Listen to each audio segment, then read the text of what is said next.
Hello students, मैं हूं यासिर जावेद। इस यूट्यूब चैनल पर मैं आप लोगों को बायोलॉजी पढ़ाया करता हूं। स्टूडेंट्स, हम लोग पिछले कुछ दिनों से बिहार बोर्ड कक्षा 12th के बायोलॉजी के मोस्ट इम्पोर्टेंट क्वेश्चंस को कर रहे हैं, जिसमें आज हम लोग पुष्पी पौधों में लैंगिक जनन के लघु उत्तरीय प्रश्न को करेंगे। स्टूडेंट्स, ये प्रश्न बिहार बोर्ड के प्रीवियस ईयर में पूछे गए वो महत्वपूर्ण प्रश्न हैं जो लगातार पूछते हैं, और इसमें कुछ ऐसे भी प्रश्न हैं जो कि बिहार बोर्ड इस 2025 के एग्ज़ाम में आने की पूर्ण संभावना है। तो चलिए स्टूडेंट्स, हम लोग स्टार्ट करते हैं लघु उत्तरीय प्रश्न। हम लोग इससे पहले पिछले लेक्चर में पुष्पी पौधों में लैंगिक जनन का वस्तुनिष्ठ प्रश्न पढ़े थे। तो आज हम लोग लघु उत्तरीय प्रश्न पढ़ेंगे, फिर दूसरे लेक्चर में हम लोग इसके महत्वपूर्ण दीर्घ उत्तरीय प्रश्न को पढ़ेंगे। ठीक है स्टूडेंट्स, चलिए स्टार्ट करते हैं। जैसा कि हमारा पहला मोस्ट इम्पोर्टेंट क्वेश्चन है कि कदम्ब में किसके द्वारा परागण होता है, तो हम लोगों ने पढ़ा था कि कदम्ब में चमगादड़ों के द्वारा परागण होता है। किसके द्वारा? चमगादड़ों के द्वारा परागण होता है। ठीक है स्टूडेंट्स, हमारा दूसरा क्वेश्चन है कि युग्मक और युग्मकोद्भिद में क्या अंतर है। तो हम लोग जानते हैं कि युग्मक जो होता है वो लैंगिक जनन की प्रक्रिया में बनता है। किस में बनता है? लैंगिक जनन की प्रक्रिया में बनता है। और युग्मक को हम लोग इंग्लिश में जायगोट के नाम से जानते हैं। किसके नाम से जानते हैं? जायगोट के नाम से जानते हैं। और यही जानते हैं कि जो युग्मक होते हैं क्या होते हैं, वो दो मेल युग्मक होते हैं और एक फीमेल, मतलब कि एक मादा युग्मक होता है और एक पुरुष युग्मक होता है। और ये दोनों युग्मक मिल करके क्या बनाती है? युग्मनज का निर्माण करता है। किसका निर्माण करता है? युग्मनज का निर्माण करता है। युग्मनज को हम लोग क्या कहते हैं? जायगोट के नाम से जानते हैं। और युग्मक को हम लोग गैमीट के नाम से जानते हैं। किसके नाम से जानते हैं? गैमीट। मेल गैमीट और फीमेल गैमीट, मतलब नर युग्मक और मादा युग्मक मिल करके युग्मनज का निर्माण करती है। और जब अगर बात करें युग्मकोद्भिद किसको बोलते हैं? युग्मकोद्भिद उस जगह को कहते हैं जहाँ पर क्या होता है, इन युग्मकों का निर्माण होता है। सिंपल, जैसा कि लिखा है, युग्मक वह लैंगिक कोशिकाएं, क्या है? लैंगिक कोशिकाएं हैं, क्या है, जो किसी अन्य युग्मकों के साथ मिलकर युग्मनज बनाती हैं। ठीक है, मतलब मादा युग्मक, और मतलब ऐसे भी लिख सकते हैं युग्मक दो तरह के होते हैं, मादा युग्मक और पुरुष युग्मक, और ये दोनों मिलकर के युग्मनज का निर्माण करती है। और युग्मकोद्भिद किसको बोलते हैं? युग्मकोद्भिद वह लैंगिक अंग है, वह या अंग बोलेंगे, वह लैंगिक अंग है जहाँ पर युग्मकों का निर्माण होता है। क्लियर? ठीक है स्टूडेंट्स, आप लोग इसके नोट के लिए क्या करेंगे, आप लोग इसका एक स्क्रीनशॉट ले लेंगे जो कि आपके लिए हेल्पफुल होगा। ठीक है, अब हमारा तीसरा क्वेश्चन, एक मोस्ट इंपॉर्टेंट क्वेश्चन, तीसरा क्वेश्चन ये है, सेब को आभासी फल क्यों कहा जाता है? और इस लिखा है पुष्प का कौन सा भाग फल की रचना करता है। ये भी पूछ रहा है पुष्प का वह कौन सा भाग है जो कि क्या करता है? फल की रचना करता है। तो पहले हम लोग ये जाने कि सेब को आभासी फल क्यों कहेंगे। सेब को आभासी फल इसलिए कहा जाता है क्योंकि इसका जो निर्माण होता है पुष्प के पुष्पासन से होता है। किससे होता है? पुष्पासन से होता है। क्या लिखेंगे हम लोग? पुष्पासन। पुष्पासन की अगर हम बात करें तो इसको हम लोग इंग्लिश में कहते हैं थैलेमस। क्या कहते हैं? थैलेमस कहते हैं। ठीक है, थैलेमस के नाम से जानते हैं। और वहीं अगर फल का निर्माण की बात करें जो होता है कि वो, अगर इसकी निर्माण की बात करें तो वो किससे निर्माण होता है? वो अंडाशय से होता है। किससे होता है? अंडाशय से होता है। जितने भी फल होते हैं ना, जितने भी फल होते हैं वो अंडाशय का भाग होता है। लेकिन यहाँ पर क्या बात कर दिया है, जो फल, ये जो सेब होते हैं कि पुष्पासन से बने होते हैं, वहीं फल का निर्माण पुष्प के अंडाशय से होगा। अब लिख सकते हैं ये बात, सेब में पुष्पासन क्या होता है? मंसल हो, मतलब मांस वाला संरचना चला रहा था। जैसे कि हम लोग सेब को खाते हैं, सेब में देखने को मिली जो मांस वाली संरचना है वो क्या है? पुष्पासन को हम लोग खाते हैं।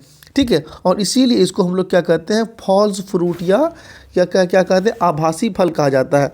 और लिखा, जो फल अंडाशय और अन्य सहायक पुष्प भागों से मिलकर बनता है उसे जूठा फल भी कह सकते हैं। इसका नाम क्या है? जूठा फल कहते हैं।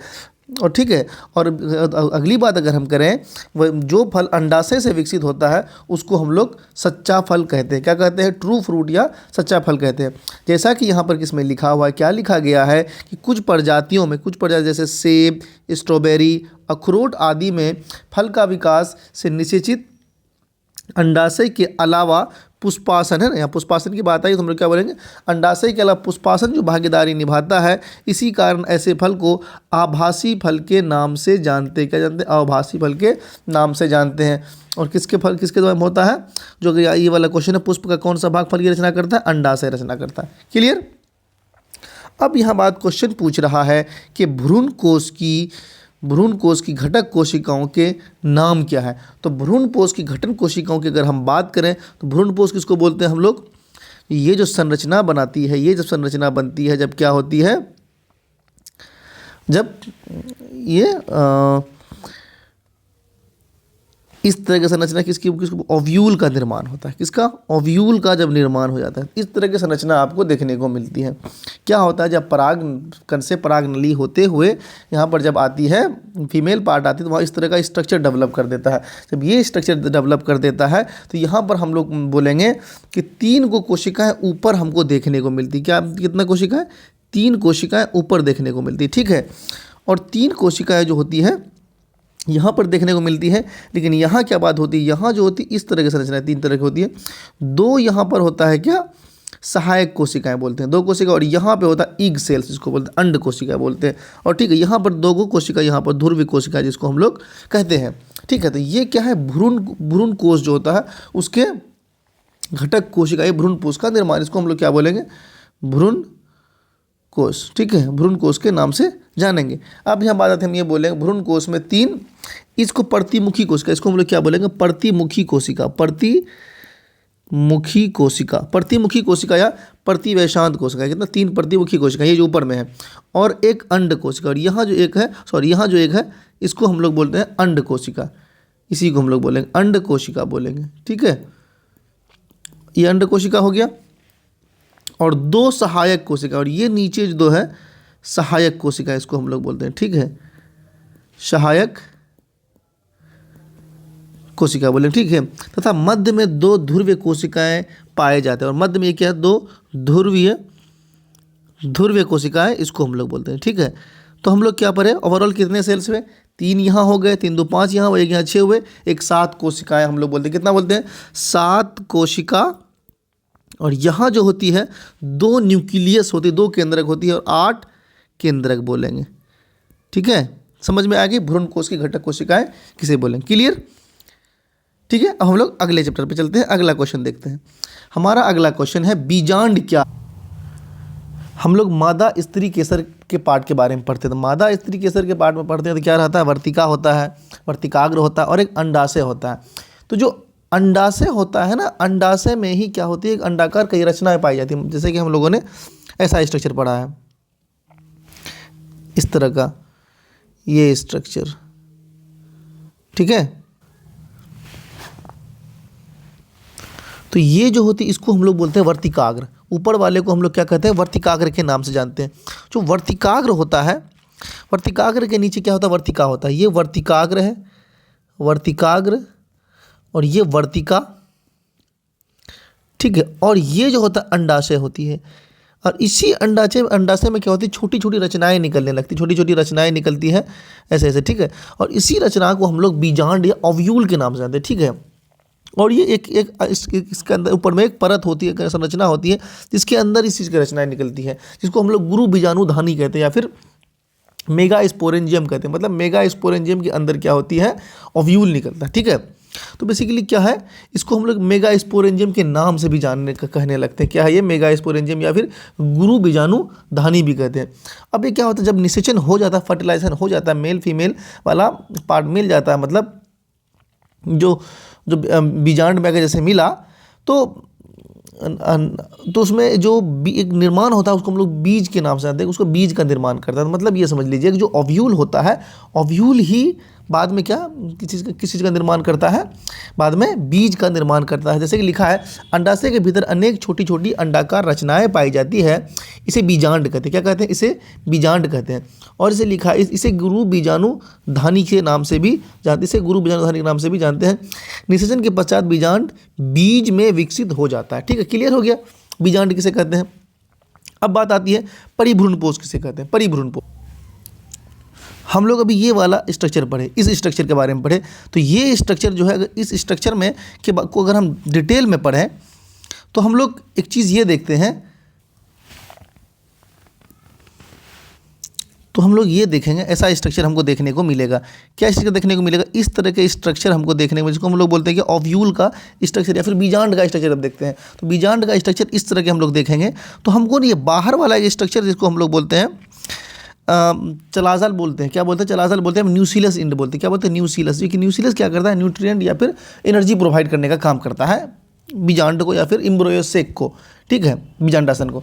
तो वही कह रहा है। अब क्या होता है, जब डेवलप करने के बाद, जो मतलब कई सारा डिवीज़न होने के बाद एक नया जब बनने लगता है, तो क्या होता है, जो ये जो ओव्यूल होता है या फिर जो बीजांड होता है, बीजांड विकसित करके जो न्यूक्लियस का भाग होता है ये विकसित नहीं करता है। जैसे लिखा है कुछ ही बीजों में, है ना, बीजों में तो बीज बना, तो जो न्यूक्लियस होता है, जो बाहरी परत वाला भाग होता है, बीज बनने के बाद भी भ्रूणपोष के चारों तरफ एक पतली पतली परत के रूप में, अवशेष के रूप में बच जाता है। बस ये जो परत दिख रहा है, ये परत क्या होता है, बच जाती है और अवशेष के रूप में बच जाती है। और बाद में क्या करता है, इसी को हम लोग क्या कहते हैं, परिभ्रूणपोष के नाम से जानते हैं। जैसे कि आपको काली मिर्च, चुकंदर आदि पौधे में देखने को क्या मिलेगा कि बाहर में एक पतली सी परत होती है, काली मिर्ची के बाहर में पतली बीज की चारों तरफ।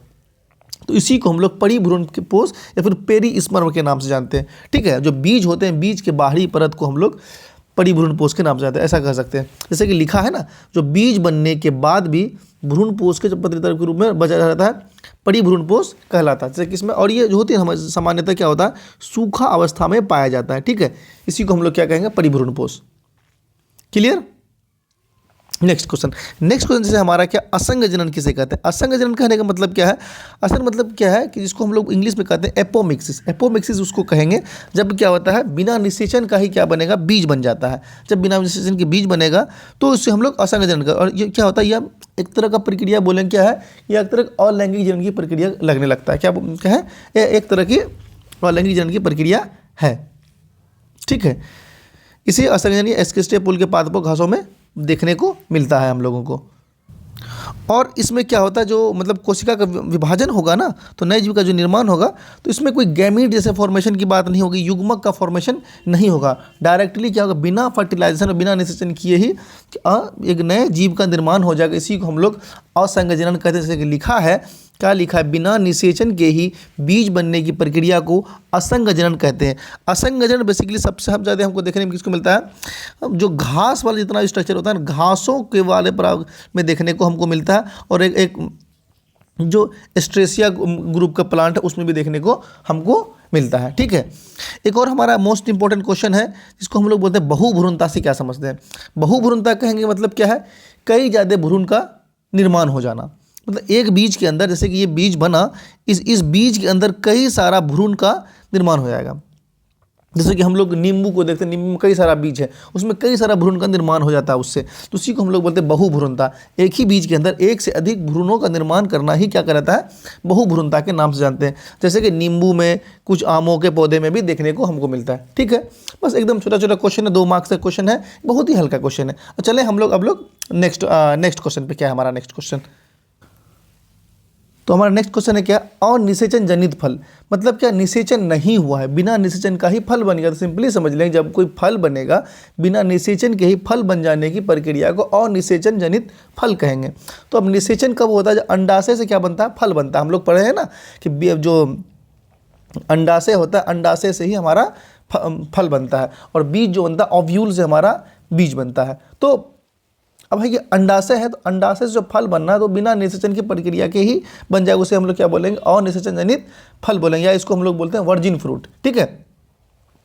सिंपली से केला में देखते हैं, अनानास में आदि में हमको देखने को मिलता है कि जिसमें क्या बीज नहीं पाया जाता है, ठीक है। तो इस पौधे को हम लोग क्या कहेंगे, और इस फूल को हम लोग क्या कहेंगे, अनिषेचन जनित फूल के नाम से हम लोग इसको जानेंगे, या फिर पार्थेनोकार्पिक फ्रूट। क्योंकि अब यहाँ जी एक अंडाशय से ही ये होती है ना, फर्टिलाइज करके फल बनता है ना। तो अब अंडाशय बना ही नहीं, अब अंडाशय मतलब अंडाशय बना, अंडाशय से कोई वो चीज़ नहीं, फर्टिलाइज नहीं, डायरेक्ट क्या फल बन गया, ठीक है। उसी को हम लोग क्या बोलेंगे, पार्थेनोकार्पिक फ्रूट का। नेक्स्ट क्वेश्चन क्या, एक वर्षीय फलों का साधारण परिभाषा दीजिए, जिसको हम लोग मोनोकार्पिक फ्रूट कहते हैं। तो एक वर्ष कहने का मतलब क्या, वैसा फूल मतलब वैसा पौधा जो क्या होता है, 1 साल के अंदर ही अपना सब कुछ पैदा करके उसके बाद वो मर जाए।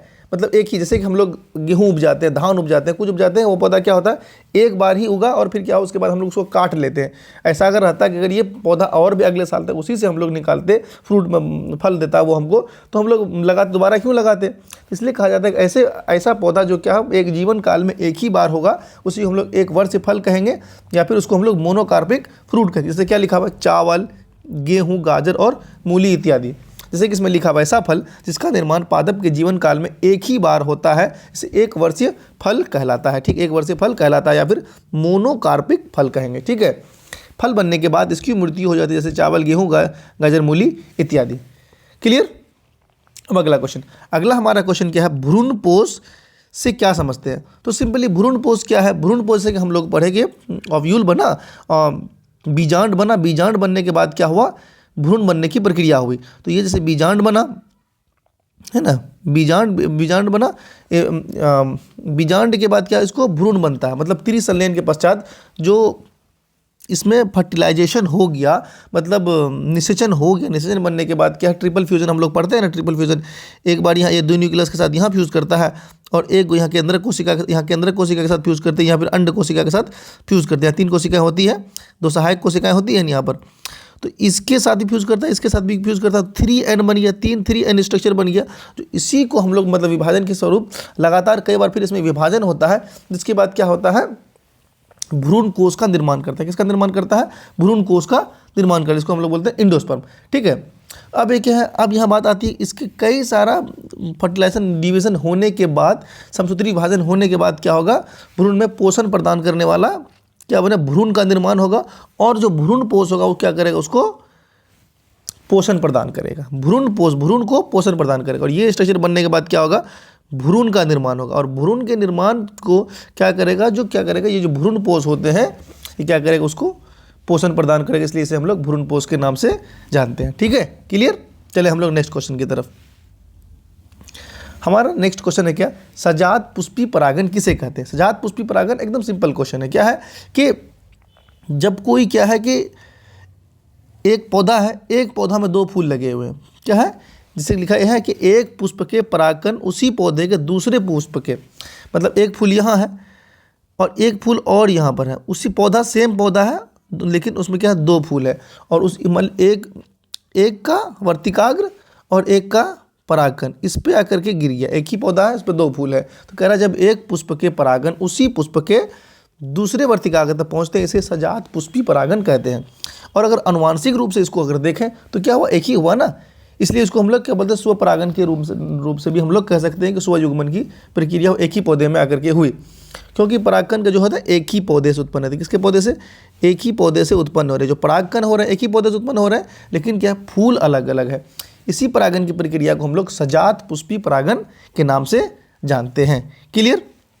अगला क्वेश्चन एक हमारा सिंपल क्वेश्चन है, क्या है, उन्मील परागी, उन्मील परागनी मतलब ऐसे पुष्प को बोलते हैं जो कि हमेशा खुला रहता है, तो कैस्मोगेमस फ्लावर, वो फ्लावर जो हमें जिसका फूल हमेशा खुला हुआ ही रहता है, उसी को हम लोग बोलते हैं क्लिस्टोगेमस फ्लावर, या फिर हम लोग बोलते हैं कैस्मोगेमस फ्लावर। मतलब जैसे लिखा है उन्मूली परागी पुष्प के बारे में कि वैसा पुष्प जो हमेशा खुले रहते हैं, उन्मूली परागनी पुष्प हम लोग के नाम से जानते हैं। ठीक है, एकदम सिंपल क्वेश्चन था। क्लियर हो गया। अब चले हम लोग नेक्स्ट क्वेश्चन की तरफ। हमारा नेक्स्ट क्वेश्चन है, पुपूर्वता से क्या समझते हैं, इसके लाभ को बताइए। पुपूर्वता कहने का मतलब है कि पहले ही पूर्वता आ गया इसके पास, मतलब पहले ही डेवलप कर गया। मतलब जो कोई फूल है, फूल के नर जनन अंग है जिसको, और मादा जनन अंग दोनों होगा, तो नर जनन अंग जो होते हैं वो हमेशा क्या करते हैं, लेट से डेवलप करते हैं। लेकिन अपुपूर्वता कहने का मतलब जो नर जनन अंग क्या होगा, पहले ही डेवलप कर जा रहा है। अब पहले ही डेवलप कर जा रहा है मतलब पहले ही वो मैच्योर हो जा रहा है, वो पहले ही बड़ा हो जा रहा है, तो क्या होगा, पहले ही उड़ करके किसी और फूल पे जाकर के गिर जाएगा। तो ऐसे ही घटना को हम लोग पुपूर्वता कहते हैं। ठीक है, इसको हम लोग इंग्लिश में कहते हैं प्रोडेंड्री कहते हैं। जैसे कि लिखा, फूल में नर जननांग या पुंकेसर का मादा जननांग से पहले पुंकेसर का क्या होता है, परिपक्व होना। क्या होता है, परिपक्व होना पुपूर्वता कहलाता है। पुपूर्वता स्वपरागन को रोकता है और परपरागन में मदद करता है। क्यों मदद करता है, क्योंकि अगर अपना वाला जो एक ही पुष्प के जो वर्तिका और वर्तिकाग्र है, यानी कि मादा जननांगा है, वो क्या हो रहा है, लेट से डेवलप कर रहा है। अगर वो लेट से डेवलप करेगा तो क्या होगा, उसके ऊपर गिरेगा तो फ़ायदा नहीं करेगा, इसलिए क्या होता है, वो ये किसी और पर जाकर के गिरता है तो उसको फ़ायदा पहुंचता है। तो इसीलिए कह रहा है कि ये जो स्वपरागन को रोकता है और दूसरे फूलों पर जाकर गिरता है किसी और पौधे के, और पर परागन को मदद करता है। ठीक, इसी को हम लोग पुप्रवता की घटना के नाम से जानते थे। इसका लाभ यही हुआ कि स्वपरागन को रोक दिया, पर परागन को मैं मदद किया। ठीक है, अब जैसे क्वेश्चन पूछा है कि जल परागन पर एक टिप्पणी लिखा, 2 मार्क्स से क्वेश्चन है, तो 2 मार्क्स में लिखा है मतलब हमको 2-4 लाइन में 2-3 लाइन में खत्म कर देना है। तो हम लिख सकते हैं कि जल परागन पर टिप्पणी क्या लिखेंगे, जल परागन उसे कहते हैं जब कोई फूल पानी में उगता है और पानी के द्वारा ही परागन हो जाता है, उसे जल परागन के नाम से जानते हैं। ठीक है, और अक्सर ये जल वाले पौधे में देखने को मिलता है। और ये होता है, ये जल परागन हमेशा क्या होता है, जल के पानी के सतह के द्वारा तैर करके बह करके जाता है और दूसरे फूलों के संपर्क नहीं लेता है। ठीक है, और जो भी फूल उससे होगा उस पर संपर्क लेता है। ऐसे लिखा, जल परागन वाले जीव पौधे जलीय होता है। अक्सर क्या होता है, जलीय जीव होते हैं, पराग पानी की तरह पर तैरता रहता और जब तक तैरता रहता जब तक क्या उसको कोई फूलों से संपर्क ना ले। ठीक है, और क्या उसी फूल संपर्क लेता है जो उस प्रजाति के फूल है, तो उसी को फायदा पहुंचता है। तो हम लोग सिंपली 2 लाइन में कुछ भी लिख सकते हैं। तो जल परागन पर ये एक सिंपल टिप्पणी है। ठीक है, अब अगला इसलिए पूछ रहा है कि कीट परागी पुष्पों के अनुकूलन को लिखें, मतलब एडेप्टेशन की कोई कीट परागित पुष्प है, कोई जो पुष्प है उसमें उसको कीट चाहिए, तो कीट की जब ज़रूरत पड़ रही है तो उस पर हम लोगों को कैसे अडेप्ट करता है कीट को। तो पहले चीज़ ये देखेंगे, जो पुष्प होते हैं उस पुष्प को कीट क्यों उसके ऊपर आकर के बैठेगा। तो पहली बात ये होना चाहिए कि पुष्प जो कीट होते हैं उसको महक सूंघे, सुगंध सूंघे। तो पहला चीज़ क्या होगा, पुष्प क्या सुगंध उस दिखने वाली होनी चाहिए, और दूसरा रंगीन होनी चाहिए, उसको आकर्षित करे उसको। कीट जो होती है, कोई भी चिड़िया होता है, कुछ भी होता है, तो पहला बात क्या, जो मक्खी होती है, शहद वाली मक्खी कोई भी होती है, क्या करेगा, उन पुष्पों में क्या सुगंध होना हर हाल में जरूरी। पहली बात क्या होगी, सुगंध होना हर हाल में जरूरी। दूसरा क्या है, रंगीन होना, कलरफुल होना और सुगंध पाए जाना, 2 चीज़ हमको एकदम याद रखना है। और क्या है कि इसके जो पुष्प होते हैं, पुष्प के ऊपर जो पुंकेसर होंगे, जो पंखुड़ी होंगी, जो जिसको हम लोग बोलते हैं ना, ये पुष्प होते हैं ऐसे, तो यहाँ पंखुड़ी लगे होते हैं, जो कलर दिखने को मिलता है। गुलाब का पौधा है, फिर किसी का पौधा देखेंगे या फिर जिसमें पंखुड़ी होती है, तो कई अलग अलग तरह के होते हैं। अब कई अलग अलग तरह के होंगे, उसमें क्या है, एक ग्रंथि होना चाहिए जिसको क्या करे, वो चूसने के लिए उसके ऊपर बैठे, उसके रस को चूसने के लिए बैठे, तो उस पर क्या हो, परागकण उसके पैर पे आसानी से लग जाए, उसके बदन में लग जाए। तो उसी ग्रंथि को हम लोग मकरंद ग्रंथि के नाम से जानते हैं ना, मकरंद ग्रंथि के नाम से जानते हैं। मकरंद चूसने क्रम में परागकण के कीटों को शरीर से चिपक जाते हैं ना, क्या होगा, परागकण से शरीर से चिपक जाएगा और परागन में मदद करेगा। और ये लिखा है, कीट परागित पुष्पों का वर्तिकाग्र चिपचिपा होता है। कैसा होगा, चिपचिपा होगा, तब ना वो क्या करेगा, चिपकेगा उसके पास, ताकि परागन आसानी से चिपक सके। तो ये ऐसे कीट परागित पुष्पों को ये कुछ ये क्या, ये अडेप्टेशन, ये अनुकूलन होना आवश्यक है। ठीक है, हम लोग चलें नेक्स्ट क्वेश्चन की तरफ। है कि वायु परागित पुष्पों के अनुकूलन लिखा, वही चीज़ लिखेगा जो इसमें पढ़े हम लोग, किसमें पढ़े, ये कीट परागित। वायु परागित में क्या होगा, थोड़ा सा इसमें थोड़ा सा वैसा आकर्षित करने वाला फूल नहीं होगा, है ना, कि इसमें ऐसा कोई ज़रूरी नहीं है कि इस फूल का जो रंग है लाल होना चाहिए, पीला होना चाहिए, कोई ज़रूरी नहीं है। तो क्या है, ये पुष्प जो होते हैं आकर्षित नहीं होते, पहली बात ये लिखी। और मकरंद तथा सुगंध में इसे नहीं पाया जाता, मकरंद जो ये सब चीज़ आप बाकी नहीं पाया जाए, क्यों पाया जाएगा, जब उसके ऊपर कोई कीट बैठ करके चिपकने की ज़रूरत है नहीं। ये क्या होगा, थोड़ा सा छोटे टाइप में होना चाहिए, जो कि आराम से उड़ सके, हल्के होना चाहिए वजन में, कि आराम से उड़ जाए, और हल्के से कांटेदार होना चाहिए, ताकि किसी के ऊपर जाकर के बैठे तो मतलब उड़े तो किसी और जाके मर्तिकाग्र के ऊपर जाके गिरे तो वहाँ पर आसानी से फंस जाए और वहाँ पर निश्चय आसानी से हो जाए। ऐसे क्या लिखा है, ये पुष्प आकर्षित नहीं होते हैं, मकरंद ग्रंथि नहीं पाया जाता है, पुष्प छोटे होंगे, वर्तिकाग्र रोएदार होना चाहिए, और पुंकेसर या तंतु लंबे और मुक्त दोली अवस्था, और क्योंकि लंबे होना चाहिए, अगर डाली लंबे होगा ये तो ना हवा से हिलेगा तब ना ये उड़ जाएगा, ऐसे हवा चलेगी तो उसमें उड़ जाएगा, तो इसलिए क्या लंबे होने चाहिए। ठीक है, तो ये कुछ क्या इसके अनुकूलन, इसके अडेप्टेशन है किसके, वायु परागित पुष्पों की। ठीक है, अब अगला क्वेश्चन हमारा एक है, स्पोरोपोलेनिन किसे कहते हैं। स्पोरोपोलेनिन बेसिकली क्या है, ये हमको किसमें देखने को मिलता है, ये हमको पोलन ग्रेन में, या जिसको हम लोग परागकण बोलते हैं, परागकण में देखने को मिलता है। ये क्या होता है कि स्पोरोपोलिन जो होता है क्या बहुत ही मजबूत होता है, और ये क्या होता है इसको मजबूती प्रदान में काम करता है। किसको मजबूती प्रदान करने में काम करता है? किसको? परागकण को। और क्या क्या लिखा? स्पोरोपोलिन उच्च प्रताप तथा सांद्र अम्लों एवं क्षारों के प्रति सर्वाधिक प्रतिरोधक होता है। प्रतिरोधक करने मतलब है कि क्या? उसको अगेंस्ट करता है, बहुत मतलब वो कस के पकड़ा रहता है उसको, ताकि आसानी से फट नहीं जाए कहीं पर भी, जब तक उसको उस तरह के इन्वायरमेंट नहीं मिले। तो और यह क्या होता है, जो परागकणों के बाह्य चोल में पाया जाता है, मतलब एक्साइन और इंटाइन दो पार्ट होता है। जो बाहर वाला जो पार्ट होता है अंदर वाले को हम लोग कहते हैं अंदर चोल, बाहर वाले को बाह्य चोल। बाह्य चोल भी जो होता है उसको बोलते हैं एक्साइन, और एक्साइन में ही ये पाया जाता है। इसी को हम लोग क्या बोलते हैं? स्पोरोपोलिन। और यहाँ पे कहीं एक तो पोर होता है, उसी जगह से फटता है और उसी जगह जाकर के इसमें वर्तिकाग्र से होते हुए उसके अंडाशय में पहुंच जाता है। तो स्पोरोपोलिन बेसिकली क्या एक तरह का पदार्थ है जो किस में पाया जाता है? परागकण में पाया जाता है। ठीक है, क्लियर? लिखा परागकण तो लिखा है। अगला क्वेश्चन क्या? स्वयुग्मन से क्या समझते हैं? मतलब ऑटोगमी किसे कहते हैं? ऑटोगमी का कंसेप्ट एकदम क्लियर है कि स्वयुग्मन क्या एक ही पौधा होना चाहिए, या फिर एक ही पुष्प होना चाहिए। उस पुष्प के जो एक ही पुष्प के अंदर परागकण और वर्तिकाग्र के ऊपर क्या हो जो पहुंच जाएगा उसका परागकण, उसी को हम लोग स्वयुग्मन कहेंगे। जैसे कि लिखता है एक ही पुष्प के परागकण, मतलब पुष्प के एक पुष्प का परागकण उसी पुष्प के वर्तिकाग्र पर पहुंच जाए। एक पुष्प का परागकण है, उसी पुष्प के वर्तिकाग्र तक, फूल के पास तक पहुंच जाएगा। इसी क्रिया को हम लोग स्वयुग्मन की क्रिया के नाम से जानते हैं। ठीक है, सिंपली क्या है कि ये मान लो पुंकेसर है एक फूल का, और ये क्या है इस तरह से इसका अंडाशय है। तो यहाँ से जो है इसी पुष्प, इसी एक ही फूल है और एक ही फूल का ये गिर करके इसी फूल पे गिरना ही क्या कहलाएगा? स्वयुग्मन कहलाएगा। मतलब एक ही पुष्प के परागकण उसी पुष्प के वर्तिकाग्र पर पहुँचने की क्रिया को हम लोग स्वयुग्मन के नाम से जानते हैं। क्लियर? अगला हमारा क्वेश्चन है स्वयुग्मन। वही बात पूछा, दोहरा निषेचन किसे कहते हैं? दोहरा निषेचन क्या होगा? दोहरा निषेचन का कंसेप्ट जो होता है एकदम सिंपल कंसेप्ट है। क्या याद रखना है हमको कि ये जो हमारा अंडाशय बनता है, यहाँ पर जो 3 तरह के न्यूक्लियस यहाँ पे होंगे, 2 सेल यहाँ पे होंगे और इसके ऊपर में सेल, और 2 यहाँ पर सेल। अब जो यहाँ पर से क्या हो रहा है, यहाँ पर से जो वर्तिकाग्र के होते हुए पोलन ट्यूब से होते हुए क्या आ रही है? पराग नली जो हो रहा है, पराग नली से नर युग्मक आ रहा है, जिसको हम लोग क्या बोलते हैं? नर युग्मक को हम लोग क्या कहते हैं? नर युग्मक पोलन ग्रेन, या फिर हिंदी में क्या कहते हैं इसको? परागकण। नर युग्मक या परागकण का इधर से आया, और परागकण आकर के यहाँ एक बार फर्टिलाइज एक सेल को किया। एक सेल को एक बार में हुआ, ये क्या हुआ? पहला निषेचन। और फिर क्या हुआ? दूसरा बार निषेचन क्या होता है? इस जो केंद्रक में कोशिका होती है, इस पे जाके केंद्रक कोशिका को क्या करती है? केंद्रक कोशिका में जाकर निषेचन कर लेता है। तो इसी को हम लोग बोलते हैं दोहरा निषेचन। और यहाँ जो होता है एक यहाँ एन, ये एक इधर से वो जो एन आता है, मतलब एन दोनों कोशिका में एन कंटेंट है, और जो एन वो वाला जो ये आ रहा है पोलन ग्रेन, या फिर जिसको हम लोग परागकण कहते हैं, ये एन आया, तो तीनों मिलकर के 3n रचना बनाता है। इसी को हम लोग 3n कहते हैं। तो अब यहाँ बात आ जाती है कि पहले क्या होती है? दोहरा निषेचन होता है। तो दोहरा निषेचन कंसेप्ट क्या बोलेंगे?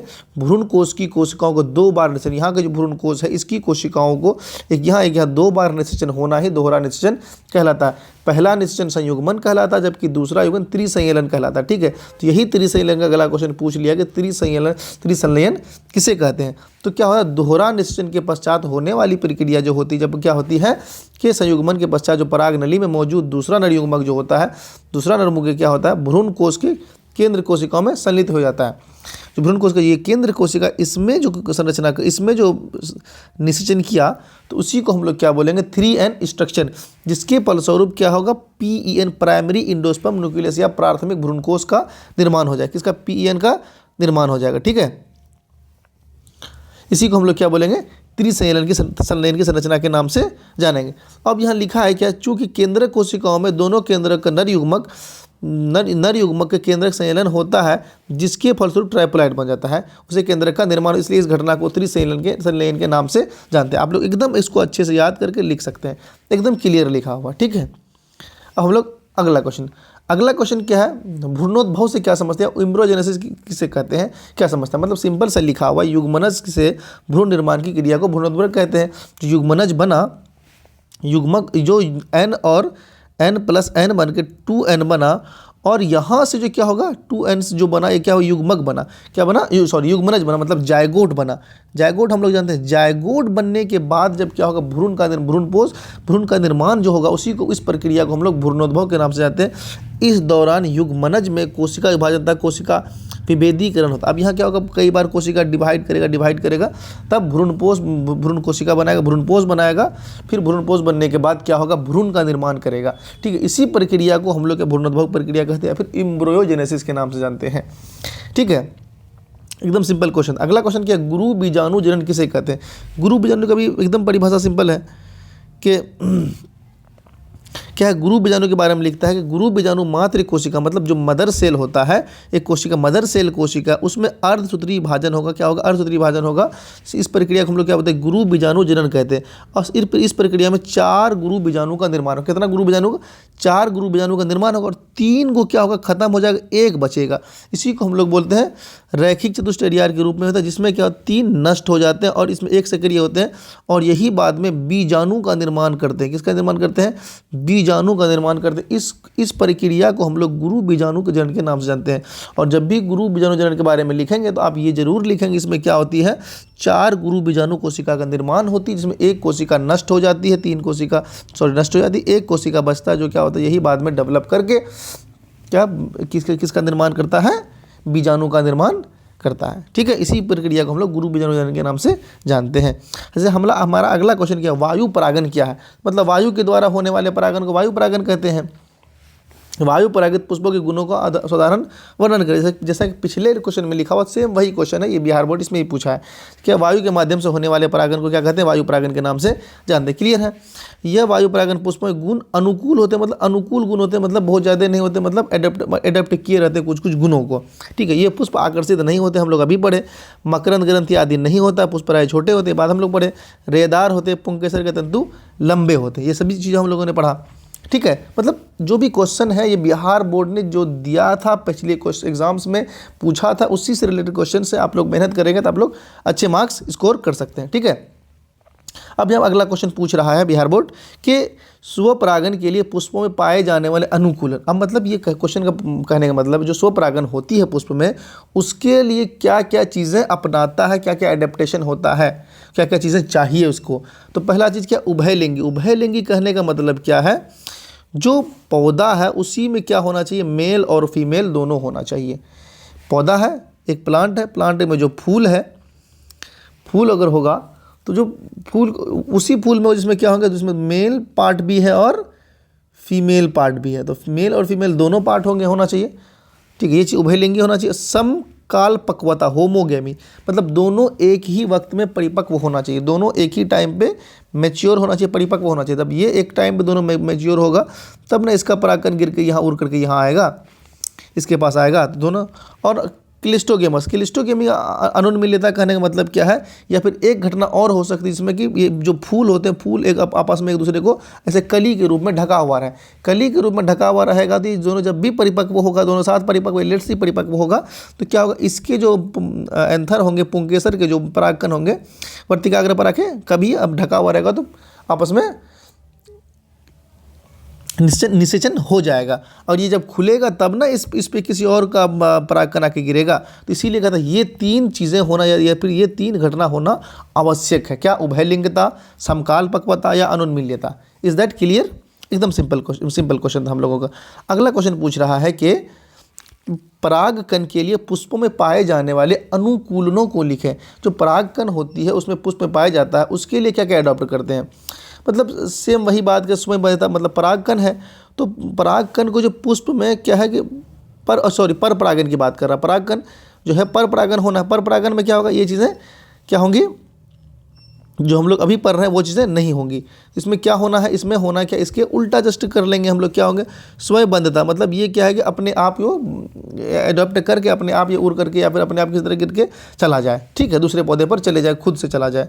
ठीक है, दूसरा कि एक लिंग था, और ये एक पौधे में क्या सिर्फ एक ही चीज़ होना चाहिए, दोनों नहीं होना चाहिए, तब ना ज़्यादा चांस मिलेगा। सिर्फ एक रहेगा, सिर्फ ये वाला स्ट्रक्चर रहेगा तब ना, या फिर सिर्फ ये वाला स्ट्रक्चर, दोनों में से कोई एक रहेगा तब ना किसी दूसरे पौधे पे जाएगा। तो ये होना चाहिए भिन्न कालपक्वता, मतलब इससे समकल्पता से अलग होना चाहिए, भिन्न मतलब अलग अलग टाइम पे दोनों को मैच्योर होना, दोनों को एक साथ नहीं, अलग अलग टाइम में मैच्योर होना। हरकोगेमी कहने का मतलब क्या है कि दोनों क्या होना, दोनों के बीच में कोई बैरियर आ जाए, दोनों के बीच में, ये अगर दोनों एक ही पौधा है, इस दोनों एक ही पौधे में दोनों फूल लगे हुए हैं, दोनों नर और मादा जननांगा है, दोनों के बीच में क्या एगो बैरियर आ जाए, कोई क्या आ जाए, एगो कोई बैरियर आ जाए, ठीक है, इस तरह का बीच में कोई बैरियर आ जाए, तो इसका चीज़ यहाँ पर नहीं पहुँच सके। और विषमवर्तिका, तो विषमवर्ती का मतलब अलग अलग होना चाहिए, मतलब अलग अलग टाइम में परिपक्व हो और अलग अलग ये चीज़ें देखने को अलग अलग चीज़ें देखने को मिले। जो मतलब ऐसा समझ लें कि जो ये पौधा इसके आसपास में इसमें जो फूल है, ये अगर कभी मतलब इसका जो पुंकेसर इसके ऊपर गिरे तो ये इसको अडेप्ट नहीं करे, इसका जो फूल इसका कुछ ना कुछ ढका हुआ रह जाए, या फिर कुछ, इसी को हम लोग बोलते हैं विषम। इसका चीज़ें कोई सम नहीं हो, बराबर नहीं हो इसकी चीज़ें, ठीक है। ये चाहे लेट से परिपक्व हो गया, कोई ना एक इसका कंडीशन होना चाहिए, ठीक है। इसी को हम लोग क्या बोलते हैं, पर परागण के लिए अनुकूलन। क्लियर।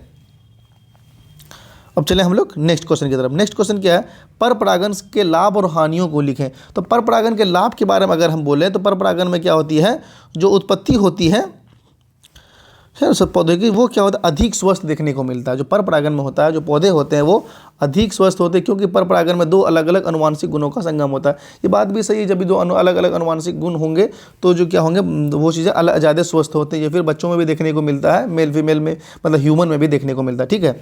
और क्या पर परागण पौधे की नई किस्में तैयार की जा सकती है। पर परागण से क्या होगा, दो अलग अलग पौधे को मिला, एक नया पौधे निकल गया, अलग तरह, मतलब दो अलग अलग प्रजाति के पौधे मिले, प्रजाति तो नहीं कहेंगे, दोनों एक ही प्रजाति के हैं, लेकिन दोनों अलग अलग गुणों के अलग अलग जगह पैदा हुए पौधे हैं, तो उसमें क्या है, उसके अलग नए तरह की किस्म तैयार हो जाएंगे। और ठीक है, पर परागित पुष्पों में उत्पन्न बीज ज़्यादा जीवन सक्षम होते हैं। इसमें क्या होते हैं, ज़्यादा जीवन देखने को मिले, ज़्यादा जो नए पौधे निकलते हैं वो पौधे क्या होते हैं, वो ज़्यादा दिन तक जिंदा रहते हैं, ठीक है।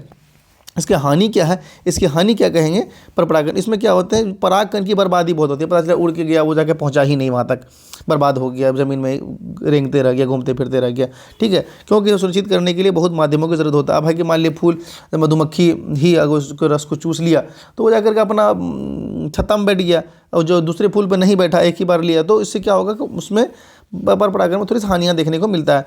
पर परागण संतान जो पैदा होता है वो अवांछित कहने का मतलब है कि बहुत हो सकता है कि उसमें थोड़ा सा बौना ड्वार्फ प्लांट निकल जाता है, बौना पौधा निकल जाता है, या अलग अलग तरह के पौधे निकल जाते हैं, जो क्या होता है बहुत कम टाइम तक जिंदा रहते हैं। मतलब ये है कुछ पर परागण के कुछ हानियाँ हैं। Is that clear.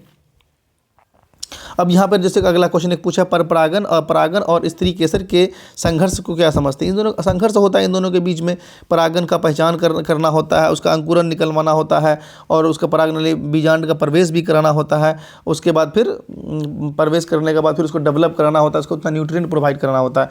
पर मतलब ये है कि परागकण जो होता है, पोलन ग्रेन यहाँ से निकलेगा, तो पोलन ग्रेन किसी वर्तिकाग्र पर अगर बैठेगा तो वर्तिकाग्र पर गिरा, यहाँ गिरने के बीच में कितना संघर्ष है। पहला क्या है, ये एकदम एग्जैक्ट उसी पौधे के क्या होना, उसी प्रजाति के पौधे के इस पर वर्तिकाग्र पर गिरना चाहिए, पहली बात।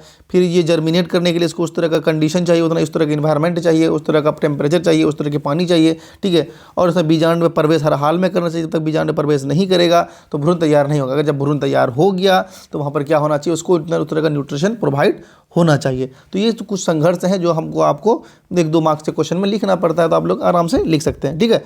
ये था हम लोगों का कुछ क्वेश्चन जो बिहार बोर्ड खास करके 2 मार्क्स वाला क्वेश्चन था, एकदम शॉर्ट क्वेश्चन से थे। इसको आप लोग एकदम अपने कॉपी में नोट कर लें।